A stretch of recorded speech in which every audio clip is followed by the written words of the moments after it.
ተቹን ጠይቁን፣ ግን አትቅጠፉ፣ አትዋሹ፣ አጌንስት ናሽናል ኢንትረስት አትሂዱ።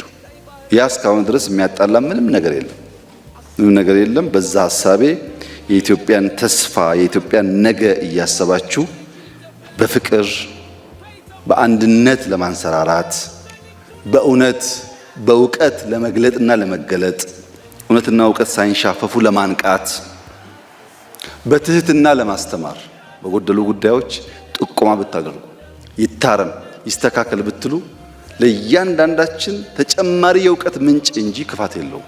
ግን ትህትና ይፈልጋል።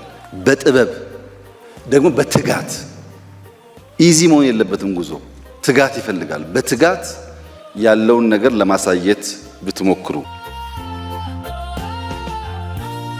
የጎዳት ይጎዳ የተላት ይጠላ ከመከራ በቀር አያግኘው ሌላ።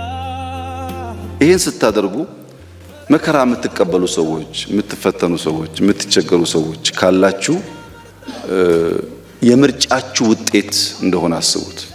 ለኢትዮጵያ ጥቅም ብቻ የሚያግዝ ሆኖ እንስራ። እቺ ሀገር ተስፋ አላት። ዝም ብዬ አይደለም ትበለጽጋለች የምለው።